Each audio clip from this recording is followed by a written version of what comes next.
Welcome everyone. Today is the 16th of March. On the 13th of March, the government announced the yearly increase in the main benefits and the superannuation. Altogether, the government attempted to look generous by increasing these welfare payments by 7.2%. The overall picture is much less generous. How large an increase can beneficiaries expect after this announcement? First, I'd like to show you what the announcement covered. Yes, these numbers are impressive. Among them, I'd like to focus on the Working for Families tax credit, which goes up from 128 to 136.94 a week, and the Best Start tax credit. These payments are due only if someone has a child, at least one child.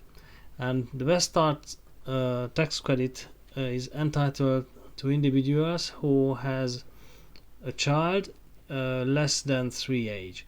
Now, this was in the announcement, and the government also highlighted what kind of policies shelved or dumped altogether to save up the sufficient funds.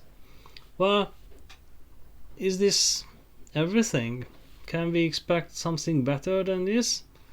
Not sure, because these are only the so-called first tier benefits, and the second and third tier benefits, such as the accommodation supplement or the winter energy support, notwithstandingly even the temporary additional support, wasn't discussed at all. Will they change? At the moment, we know that the accommodation supplement will not change from the 1st of April, but the winter energy support payment is not yet listed on Work and Income's website. So, what can an individual who lives on the job seeker support expect after the 1st of April? This is an example case for an individual who lives in Christchurch and doesn't have a job. This person usually, this is an average case, because normally people who loses their jobs cannot afford their own home. Usually they rent, therefore they are entitled for the accommodation supplement. And also, if they live alone, they can receive $30 a week as living alone payment. It's not gonna go up either. I can confirm that. I don't know if the winter energy support payment goes up or not. It is $20 for an individual, but I use the flattened value, which is altogether the winter energy support is paid for 20 weeks. It is $20 a week, and divided through the whole year, it comes down to $8.65 a week. And I use temporary additional support as well, which is a payment for which people should apply for, but usually they get it when they can prove that they are in desperate need for some money. This is an average number. This is what the Welfare Expert Advisory Group used when they assessed a general case, the most typical case. Now, they used Auckland individuals where the accommodation supplement is higher. I used the Christchurch one because that is Christchurch is more or less represents what the country has in general, and Christchurch is closer to the average citizen in terms of living standards. In Christchurch, the accommodation supplement is only $105. Meanwhile, in Auckland, it would be $165. So that's a bit of a difference. In another town, for example, in Invercargill, it is only $80. So it's not it's not accurate, but this is more or less what represents the average. And unfortunately, what we can assess at the moment is that from April the 1st, it is only 4.65% what increase job seekers might get. It doesn't cover inflation. Unfortunately, the case is not much better for sole parents either. Sole parents can receive not just the sole parent support, which is already higher than the job seeker support, but they can also receive working for families tax credit and the best start tax credit. These were announced, yes. For a person who lives alone with one child, the accommodation supplement in Christchurch is $165. No, $155, sorry. But when I tried the website of Work and Income, for some reason this was the amount what I received, $132 a week. That's why I use this. This amount will not change because it's already on Work and Income's website. Now, the winter energy support is higher as well. It is $32 for 20 weeks, which if we divide that through the whole year comes down to $12.30.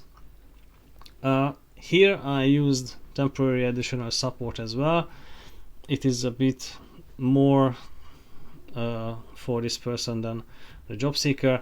Altogether, a sole parent in Christchurch might expect $863.03 in a week. This will be roughly 5.5% higher than what this person might get a year ago in 2022. Now, it is not a big difference, is it? Actually, most of the announcement what the government did on Monday was a smokescreen. Oh, by the way, because Work and Income's internal processes cut out the temporary additional support once the main benefit is raised, maybe those people who receive any amount of this payment, the temporary additional support, that might be completely cancelling out the increase of the main benefit. So eventually they might not get a raise at all. This is sad, but this is how Work and Income's processes works. Unfortunately, it's not good, I know. What is the political message of this increase? Well, first I would highlight that the government was very impatient. They wanted to keep on the communication agenda on high velocity, and they should have waited another week, because with the GDP figures released this Thursday, today, on the 16th, they would be in a better position to assess what the economy might allow. So it was absolutely rushed, and I would even say it was irresponsible. The other part of this was dumping mostly green policies, and when the election comes, the Green Party might feel some sort of resentment towards Labour, and it's not a good look for election success.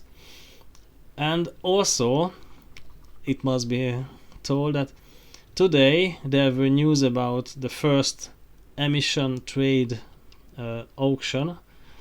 No, these are held in every quarter of a year, so altogether there are 4 in a year, and usually the income what the government receives on these auctions is $1 billion. So altogether in a year the government receives $4 billion from the emission trading scheme. Unfortunately, because market participants do not trust the government anymore, the emission trading auction was unsuccessful for the first time. yeah, the government already lost the 1 billion what they saved up by scrapping green policies.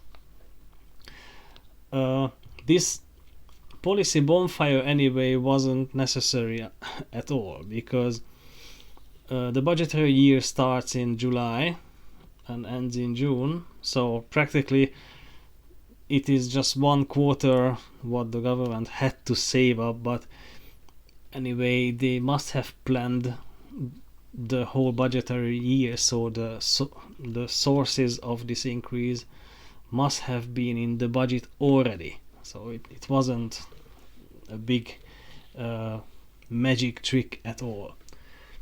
And on the other hand, the co-governance items of the government's policies are not touched at all. And this is what is outrageous for me. I was working in telecommunication, and I know that $659 million for IT systems is way too much. It's just ridiculously a lot. And the Three Waters IT system would cost that amount of money, and it is already planned in the budget. It wasn't removed. No. Altogether, this shows that the Maori caucus has votes which are vital for the government. The Greens are dependable in this sense. And I believe eventually receiving news about Mr. Hipkins's new bonfire policies, cancelling policies, it's gonna create a fatigue. So eventually, I believe this is the time when Hipkins should start outlining brand new good ideas, but nothing is on the horizon. Therefore, I believe this is the time of the year when the Labour Party is highest in the polls. So yes, as I said earlier, it should have been in April when they might have an early election, but it is off the table now. So eventually the chances of Labour winning the election and forming a government after October is decreasing highly. That's it for today. Thank you for your attention, and see you in the next one.